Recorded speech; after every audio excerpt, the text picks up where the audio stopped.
आप देख रहे हैं अल्फा डिफेंस हिंदी में आपका स्वागत है। आज के इस वीडियो में हम लोग बात करने वाले हैं भारत द्वारा बनाई जा रही एक हाइपरसोनिक क्रूज मिसाइल सिस्टम के बारे में। ये चीज अब कॉमन अंडरस्टैंडिंग है कि फ्यूचर की मिसाइल सिस्टम्स हाइपरसोनिक होंगी। और अगर आप हाइपरसोनिक मिसाइल सिस्टम्स को ब्रॉडली क्लासिफाई करें तो ये 3 तरीके की मिसाइल सिस्टम्स होती हैं। एक, हाइपरसोनिक बैलिस्टिक मिसाइल सिस्टम्स। वैसे तो सभी बैलिस्टिक मिसाइल सिस्टम्स आमतौर पर अपने टर्मिनल फेज में हाइपरसोनिक होती हैं, लेकिन जो नई मिसाइल सिस्टम्स बनाई जा रही हैं उनकी स्पीड हर बीतते दिन के साथ में और ज्यादा तेज होती चली जा रही है। दूसरी कैटेगरी की अगर आप बात करेंगे तो ये हाइपरसोनिक ग्लाइड व्हीकल्स हैं, जो बैलिस्टिक मिसाइल सिस्टम की ही तरह पहले एटमॉस्फेयर के बाहर चले जाते हैं और फिर काफी तेजी से ग्लाइड करते हुए एनिमी टारगेट के ऊपर पहुंचते हैं और हाइपरसोनिक स्पीड से उसको न्यूट्रलाइज करते हैं। लेकिन अगर आप तीसरी कैटेगरी की बात करें तो ये हाइपरसोनिक क्रूज मिसाइल सिस्टम्स हैं, जो स्क्रैमजेट इंजन से पार की जाती हैं और प्रैक्टिकली टेक्नोलॉजिकली ये सबसे ज्यादा कॉम्प्लेक्स हैं। इस तरीके की मिसाइल सिस्टम्स की कॉम्प्लेक्सिटी का अंदाजा आप इसी बात से लगा सकते हैं कि इस पॉइंट ऑफ टाइम पर पूरे वर्ल्ड में केवल एक ऐसा देश है जिसने ऑपरेशनली इस तरीके की मिसाइल सिस्टम्स बनाई हैं। यहाँ पर हम लोग बात कर रहे हैं रशिया की। एक पॉइंट ऑफ टाइम पर रशिया की तरफ से ये मिसाइल सिस्टम भारत को ऑफर की गई थी और इसको ब्रह्मोस 2 नाम से भारत में बनाया जाना था। हम लोग यहाँ पर जिस Russian hypersonic cruise missile system की बात कर रहे हैं उसका नाम है ज़िरकॉन।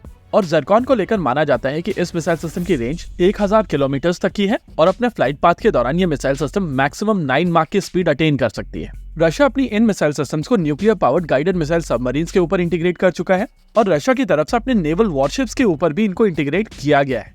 लेकिन रशिया के अलावा कोई और देश इस तरीके की कैपेबिलिटी के आसपास भी नहीं है। अगर रशियन कैपेबिलिटी के सबसे करीब होने की बात की जाए तो वहां पर नाम आएगा यूएस और भारत का। दोनों ही देशों के पास में अपने अपने प्रोटोटाइप्स अवेलेबल हैं और दोनों ही देश अपने हाइपरसोनिक प्रोटोटाइप्स टेस्ट कर चुके हैं। रशियन ज़िरकॉन की अगर बात की जाए तो इस मिसाइल सिस्टम के ऊपर काम काफी पहले शुरू हो गया था, लेकिन इसका पहला टेस्ट साल 2017 में हुआ था। भारत में साल 2004 के आसपास डीआरडीओ की तरफ से इस प्रोजेक्ट को लेकर लॉबी करना शुरू किया गया था, लेकिन तब तक भारत में पॉलिटिकल अंडरस्टैंडिंग थी कि भारत को एक ऐसे सिस्टम की आवश्यकता है जो प्रूवन हो और वो ज़िरकॉन के बेसिस पर ब्रह्मोस 2 होगा। लेकिन साल 2008 के आसपास भारत की पॉलिटिकल लीडरशिप को यह भरोसा आया कि भारत में ये सिस्टम बनाया जा सकता है और साल 2011 से एक टेक्नोलॉजी डेमोन्स्ट्रेटर के तौर पर इस प्रोजेक्ट के ऊपर काम शुरू किया गया।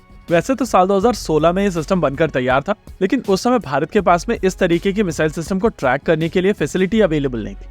यही कारण है कि साल 2016 के आसपास मीडिया में रिपोर्ट्स आई थी कि HSTDV का टेस्ट होने वाला है, क्योंकि ट्रैकिंग के लिए जो रेडार्स और इलेक्ट्रो ऑप्टिकल सिस्टम्स एक्वायर किए जाने थे उस प्रोसेस में लगभग 3 साल का समय लगा था। साल 2019 में इस सिस्टम का पहला टेस्ट किया गया था और उसके बाद इसके कई और सक्सेसफुल टेस्ट किए गए थे। हालांकि हम लोगों की मेन स्ट्रीम मीडिया की तरफ से इन टेस्ट को अनसक्सेसफुल डिक्लेयर कर दिया गया था और अभी भी आपको ये रेफरेंसेस कई जगहों पर मिल जाएंगे। HSTDV के पूरी तरीके से सक्सेसफुल होने के बाद में भारत सरकार की तरफ से एक फाइनल प्रोजेक्ट अप्रूव किया गया था, जिसको प्रोजेक्ट विष्णु कहा गया था और ये प्रोजेक्ट एक्चुअली भारत को हाइपरसोनिक क्रूज मिसाइल सिस्टम देगा। इस प्रोजेक्ट के इनिशिएट होने के साथ साथ भारत सरकार की तरफ से $110 मिलियन की लागत में एक hypersonic wind tunnel testing approve कर दी गई थी और अब आइडिया है कि प्रोजेक्ट विष्णु के तहत जो मिसाइल सिस्टम निकलकर सामने आए वो कम से कम 10 माक की मैक्सिमम स्पीड रखे। हालांकि डीआरडीओ का इंटरनल टारगेट 12 माक का है और रेंज 1000 किलोमीटर तक की मांगी गई है। अगर स्टेटस की बात की जाए तो HSTDV के साथ में ये टेक्नोलॉजी ऑलरेडी प्रूवन है, बस आइडिया है कि शेप्स को कुछ इस तरीके से ऑप्टिमाइज किया जा सके जिसके चलते ये मिसाइल सिस्टम 12 माक तक की स्पीड अटेन कर सके। HSTDV की तुलना में यहाँ पर बेहतर मटेरियल का प्रयोग किया जा रहा है और उसी के बेसिस पर माना जा रहा है कि ये मिसाइल सिस्टम 12 माक तक की स्पीड अटेन करने में सक्षम हो। वैसे मिसाइल सिस्टम के फैब्रिकेशन के स्टार्ट होने का मतलब है कि इसका टेस्ट जल्दी हो सकता है। हालांकि इनिशियल टाइमलाइन के हिसाब से माना जा रहा था कि इस मिसाइल सिस्टम का टेस्ट साल 2027 में होगा और साल 2030 तक ये फुल ऑन प्रोडक्शन में जाने में सक्षम होगी। ओवरऑल मेरे लिए एक बहुत ही पॉजिटिव डेवलपमेंट है और अगर विश्व में केवल 3 देश ऐसे हैं जिनके पास में वर्किंग प्रोटोटाइप है और उसमें से एक भारत भी है, तो किसी भी देशभक्त भारतीय को यहाँ पर गर्व तो जरूर होगा।